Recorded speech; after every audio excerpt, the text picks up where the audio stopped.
All right.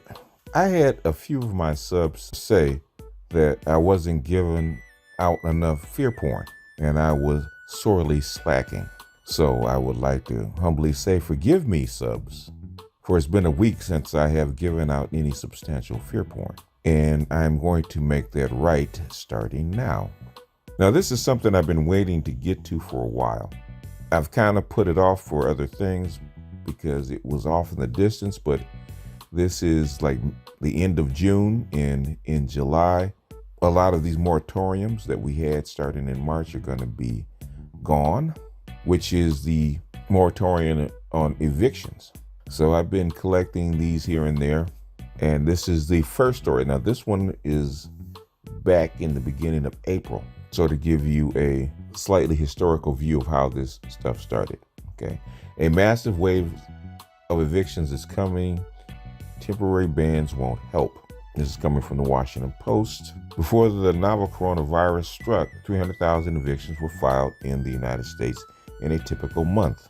With nearly 10 million people filing unemployment claims last month, evictions would clearly skyrocket. Absent intervention from the government and one hint of the trouble to come, researchers at the City University of New York found at the end of March that 44% of New Yorkers expected to have trouble making their April rent. Fortunately, Congress, states, municipalities, and the Department of Housing and Urban Development have stepped up to issue temporary bans on eviction. That's good news, but there are significant limits to many of these bans, and even the best of them are temporary. In many places, for instance, landlords are still filing eviction papers, even when there is a freeze on ejecting people from their homes. And not every state has imposed such a freeze. Without a stronger state and federal response, the United States appears headed toward an unprecedented housing crisis. We at the Eviction Lab, based at Princeton University in partnership with Columbia visiting law professor Emily Benfer, have been tracking when and how state and federal eviction policies are changing. We've found clear fault lines in current policies to prevent people from becoming homeless during the crisis. The coronavirus relief bill passed last month by Congress prohibits foreclosure on federally backed mortgage loans for 60 days. Now, a lot of these 60 days bans are up already. This was April 8th. This was 1st of April when they filed them, and it was up in the 1st of June. So by July, it should be July 1st, you see a lot of these things coming back. Covering some 30 million homeowners, the bill also prohibits rental evictions for 120 days for property secured by a government-backed mortgage. That covers about half of all multifamily homes. Beyond that, however, protections for renters tend to be haphazard, varying widely by state. As of this past weekend, policies are changing quickly. Only 14 states have barred landlords from formally beginning the process of eviction, according to our data. 36 plus the District of Columbia still permit evictions to be filed. The District of Columbia. Interesting. Many of these states are in effect simply delaying hearings, typically for 60 or 90 days or until the state's emergency declaration lifts. What's more, only 21 states and D.C. have halted the execution of eviction orders issued before the coronavirus outbreak turned into a major health crisis. In the remaining states, a family legally evicted in February could be physically evicted today. 13 states, including Florida, Nevada, Mississippi, Ohio, South Dakota, Utah, Vermont, and Wyoming, allow cities and towns to set their own eviction policies. Some cities, Miami is notable example, have responded by issuing moratoriums, but suburban and rural communities have been much slower to act.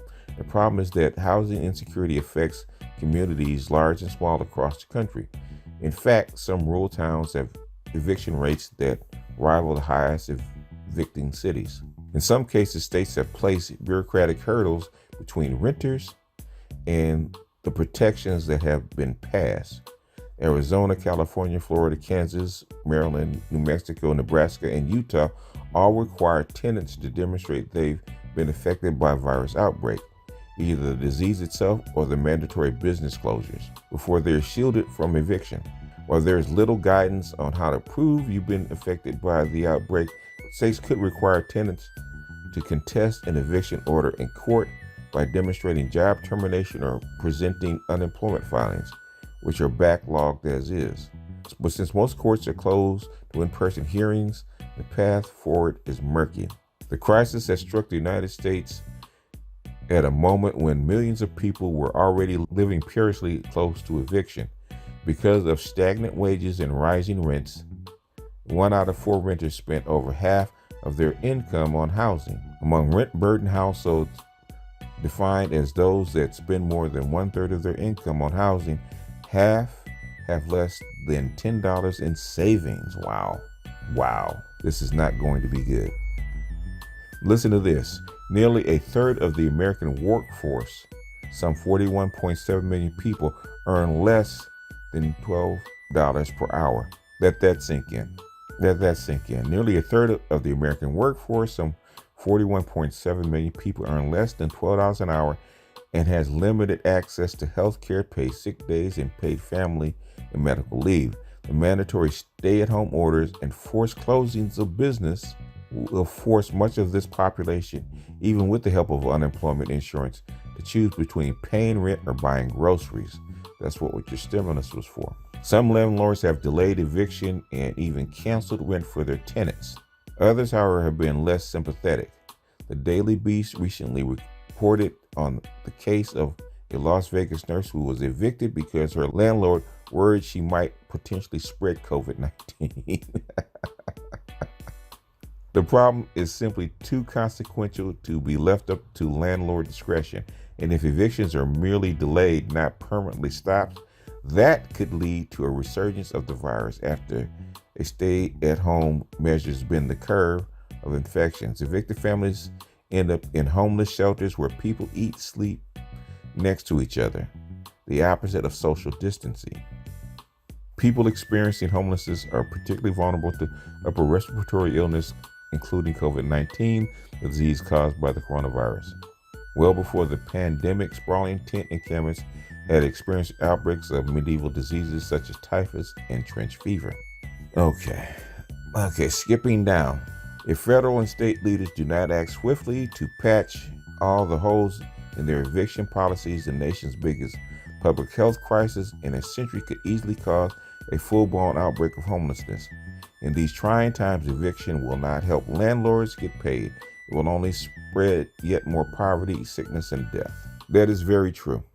I've heard up to at